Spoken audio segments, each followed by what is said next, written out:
Olá pessoal, tudo bem? Estamos aqui novamente para gravar mais um vídeo. Meu nome é Flaubert, caso vocês não me conheçam, e tenho acabado aqui por alguma dessas recomendações aleatórias do YouTube. Repetindo, meu nome é Flaubert e esse é o canal Catedrais de Babel, no qual me proponho a fazer breves comentários sobre os livros, as revistas ou os filmes que eu acabei de ver. Pois bem, e qual foi a leitura do dia? Na verdade, foi uma revista que já tem algum tempo que eu queria ler. Eu sei que esse arco de histórias foi publicado muito recentemente pela editora Panini aqui no Brasil. Muito recentemente, entenda-se, há uns 5 anos atrás mais ou menos, que é o Lanterna Verde e o Arqueiro Verde, que contam com roteiros do Dennis O'Neil e a arte do Neil Adams. É uma revista, vai dizer, mas infelizmente eu não comprei, porque como eu disse, saiu há uns 5 anos atrás. Mas então, se eu não comprei, como é que eu li? Pois bem, eu comprei esse encadernado aqui da coleção de graphic novels da DC, da Eagle Moss, que são essas edições aqui em capa preta, que, repetindo, atualmente ela já se encontra no volume 150. Então, se você ainda não começou essa coleção, não comece, porque você não vai terminar, porque são muitos volumes. Eu recomendo que você faça o que eu fiz.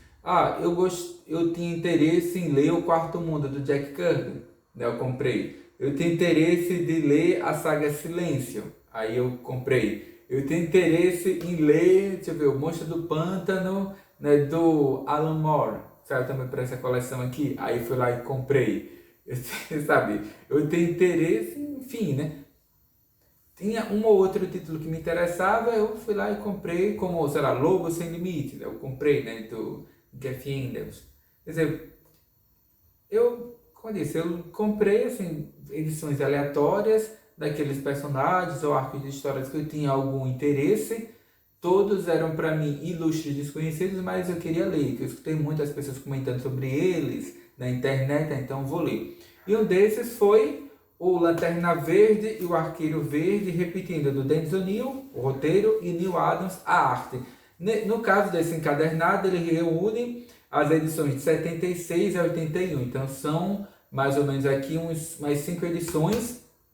E como eu já comentei em vídeos anteriores, o que eu achei mais legal dessa coleção, dessa editora, né, estrangeira, Eagle Moss, é que no final eles trazem uma republicação, na verdade um resgate histórico de alguma edição realmente lá dos primórdios dessas histórias em quadrinhos da DC. E no caso é a primeira aparição do Lanterna Verde, que ele tem um elemento radicalmente diferente do que acontece nas histórias atuais. Na verdade é até um outro personagem. E não tem nada a ver com ficção científica. Quer dizer, tem e não tem ao mesmo tempo. Eu não vou dar muitos spoilers, né? Não vou dar muitos detalhes sobre isso. Mas aqui no primeiro ele reúne aqui 5 edições dessa série do Lanterna Verde, do Arqueiro Verde, do Dennis O'Neil e do Neil Adams. E no final, como uma curiosidade, ele traz essa primeira aparição do Lanterna Verde no Our American Comics, né? Que traz, entre aspas, a introdução, a apresentação do Green Lantern, né? Do Lanterna Verde, popularmente conhecido como o Gladiador Esmeralda, né? Para os mais íntimos, aliás, né? Que na época custava impressionantes 10 centavos, né? 10 centavos de dólar. Isso é bacana porque você conhece. E esse é um personagem que foi originalmente estreou em julho de 1940, né? Então, assim, segue, entre aspas, o mesmo modelo do Batman, do Superman. Esse último que, aliás, foi o primeiro dessa leva de super-heróis em que inaugura esse gênero. Sim, é uma história relativamente infantil, ele fala sobre vingança, investigação, no caso, acho que, enfim, eu não queria falar, mas ela aborda o tema da sabotagem industrial. Esse personagem que se transforma no Lanterna Verde, ele vê os seus amigos mortos nesse acidente. Depois, repetindo, ele descobre que não é um acidente e busca por justiça. E essa justiça aqui se confunde com o justiçamento, que justiça e justiçamento são coisas radicalmente diferentes, para não dizer antagônicas. E agora eu vou falar sobre essas 5 edições aqui, né, do Neil Adams, e Dennis O'Neil, que de fato é o que de fato trata esse encadernadozinho aqui. É engraçado que ele é uma história dos anos 70 e é uma daquelas histórias que, entre aspas, trouxe uma perspectiva mais adulta para esses gibis da DC. Porque ali, em meados dos, acho que nas origens, em final dos anos 30 e início dos anos 40, basicamente eram histórias envolvendo ex-participantes de guerra, envolviam elementos de investigação que reuniam principalmente elementos relacionados ao sobrenatural e à ficção científica, lá nos primórdios, nos anos 30, dos anos 40. Depois, ali nos anos 50, no início dos anos 60, eles incorporam elementos mais lúdicos, mais simples, de fato, realmente infantis. Nem queria dizer, usar a expressão infantil juvenil, eram infantis mesmo, mas devido a uma espécie de autocensura, né,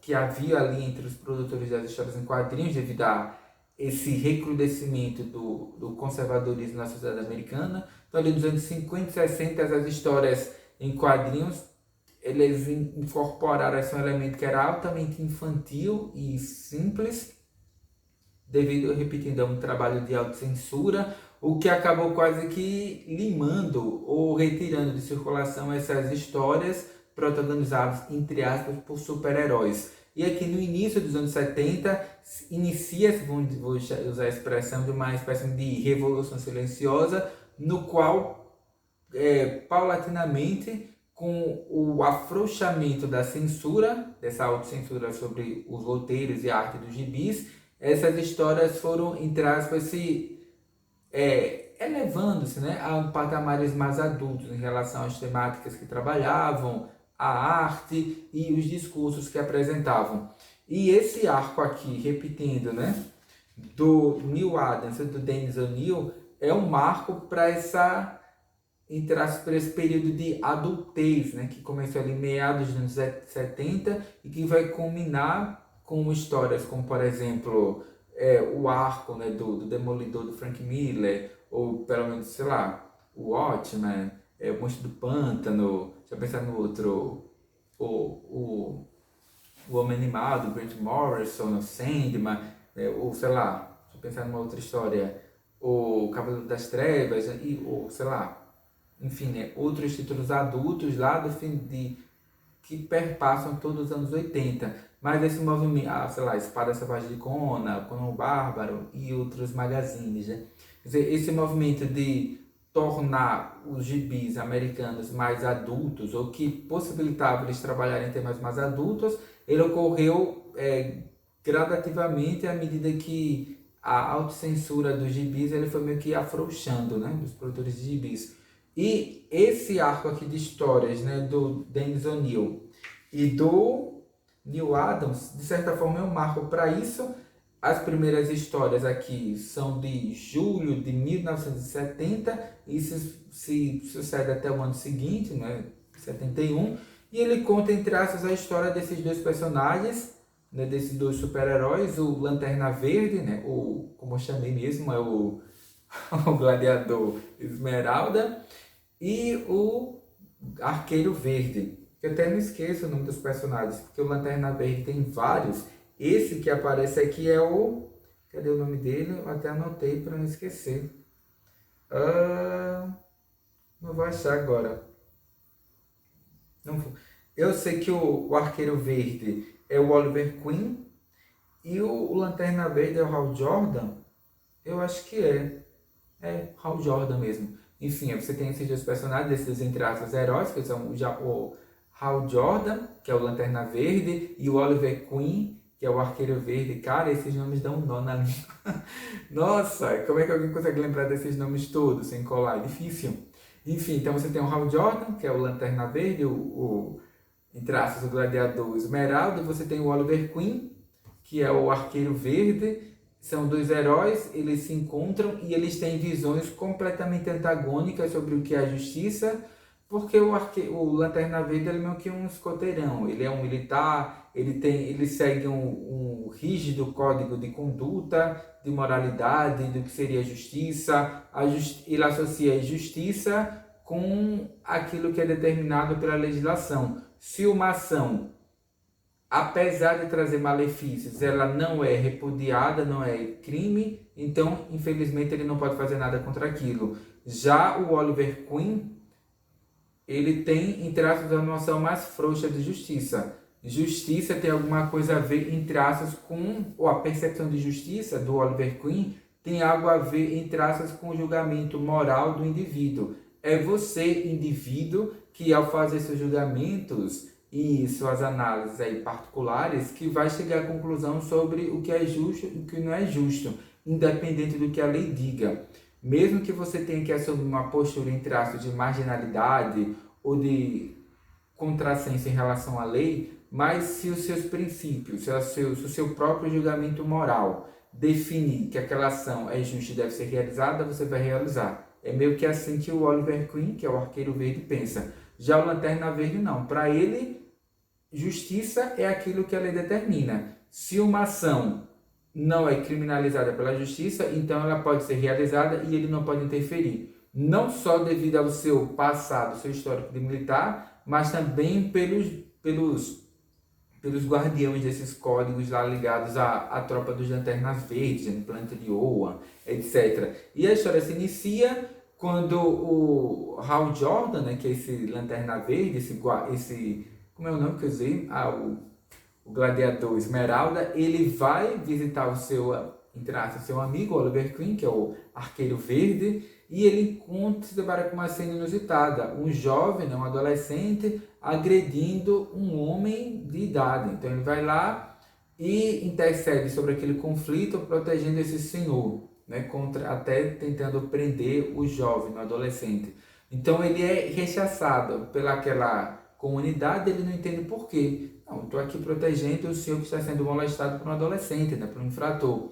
Aí o Arqueiro Verde, né, o Oliver Queen, diz, não, cara, antes de agir, tente prestar atenção no que está acontecendo, quais são as causas que levam a essa agressão por parte desse jovem, para depois definir se ele de fato é um marginal, deve ser condenado pela sua justiça ou não. E daí o Oliver Queen, que é o Arqueiro Verde, ele explica, não, na verdade, aquele jovem, ele trabalha para ajudar sua avó, que é idosa, e a única fonte de apoio, de sustento para essa idosa é o trabalho daquele jovem.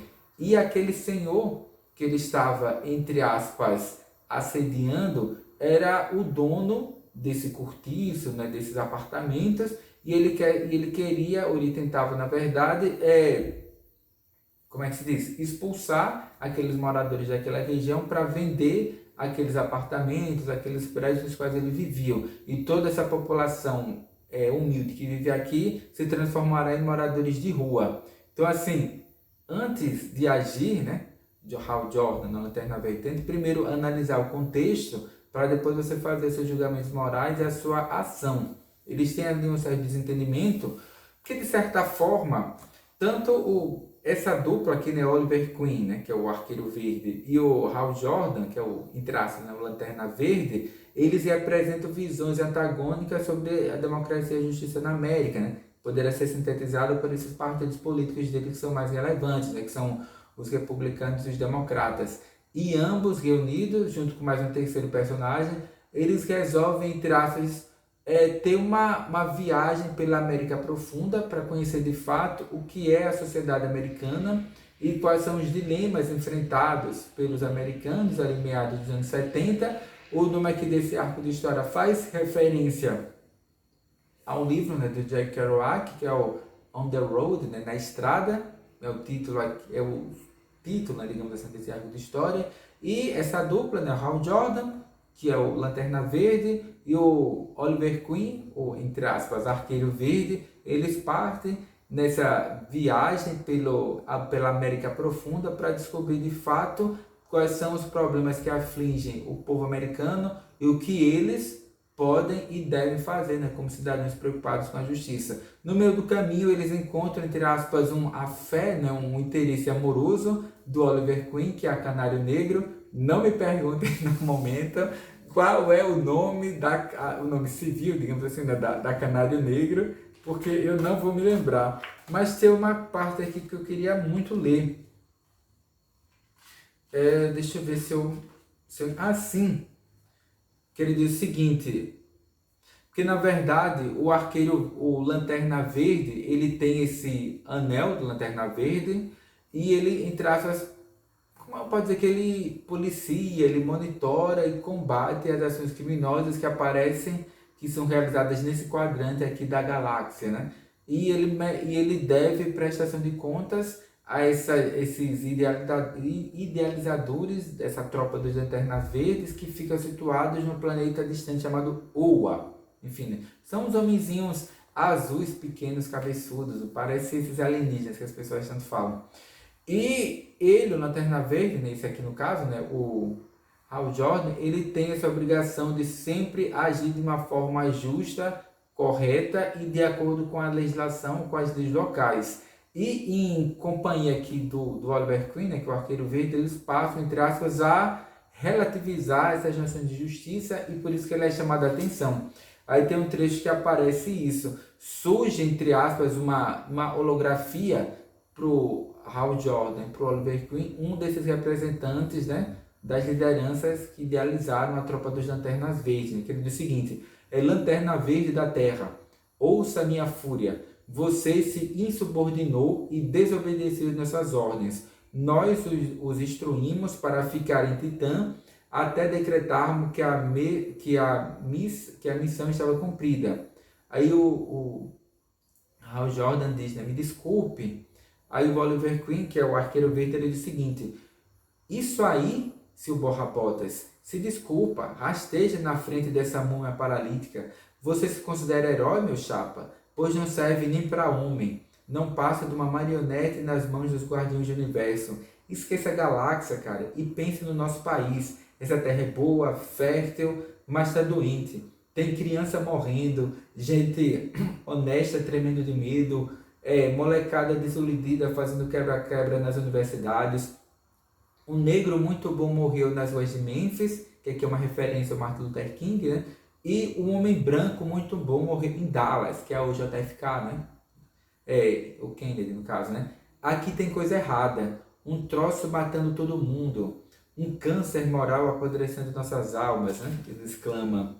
E você, seu cabeção flutuante, como ousa meter o bedelho nos assuntos da humanidade, quando os seres humanos não passam de estatísticas para a sua turma, ou para a sua turba? E daí ele segue.